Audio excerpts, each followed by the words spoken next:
Nous allons voir maintenant un nouveau tutoriel sur BP Compta Libéral 2018 sur la création des journaux. Alors, il y a déjà des journaux qui sont proposés par BP Compta Libéral que je vous conseille d'utiliser.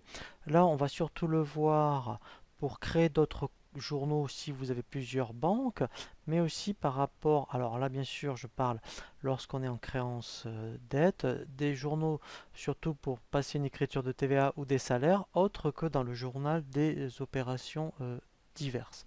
Donc pour cela en fait, on va dans le menu ici paramètres, et ici dans le menu paramètres, vous avez l'option journaux. Alors, il y a déjà donc des journaux qui sont par défaut que je vous conseille d'utiliser pour les achats notamment. Alors, banque principale, voilà, donc c'est ici par exemple que si vous utilisez un compte bancaire qui vous est propre, eh bien ici il faudra donc le mettre, hein. Donc là, il faudra utiliser le 512 que vous utilisez, voilà, pour le compte de contrepartie. Et ensuite, alors, le journal de vente, il faudra changer une option, puisque ici, en fait, c'est pas possible d'être sur continu sur l'exercice, puisque sur les ventes, en principe, ce qui fait foi, c'est vos numéros de facture.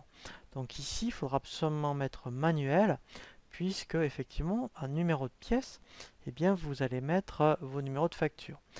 Je fais enregistrer fermé. Donc, on va voir comment créer, eh bien, un autre journal de trésorerie. Donc là, je fais ajouter. Voilà, donc si vous avez une autre banque à la Société Générale, par exemple, vous pouvez mettre très bien SEG en code. Ici, vous allez mettre trésorerie. Et en description, vous allez mettre ici Société Générale. Voilà. Et là, ici, vous mettrez type de contrepartie ligne à ligne. Et là, vous mettrez bien votre compte 512 correspondant. Hein, voilà, donc ça, c'est très important. Donc après, vous ferez enregistrer et fermer. Donc là, moi, je vais faire fermer. Voilà. Et ensuite, ce qui peut être intéressant, c'est de créer un journal spécifique pour les salaires, par exemple, surtout lorsque, même ne serait-ce que pour vous d'ailleurs, hein, au lieu de tout mettre dans les OD, alors on reviendra sur ces notions, l'opération diverses, c'est plutôt sur des opérations de régularisation, et bien en fait on peut créer autant de journaux que l'on veut, hein, de type OD, d'ailleurs aussi bien pour les achats, les ventes et que la trésorerie. Donc là, on va en faire deux, un que je vais appeler TVA. Comme ça, l'écriture de TVA, eh bien, vous la mettrez dans un journal spécifique. Voilà. Donc je mets TVA. Et je vais en faire un autre pour les salaires. Donc là, je mets par exemple SA. Là, il sera bien de type OD aussi.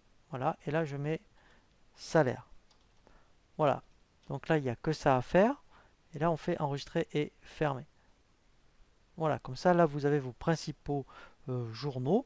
Et maintenant, on va voir une série de tutoriels, effectivement, sur la saisie.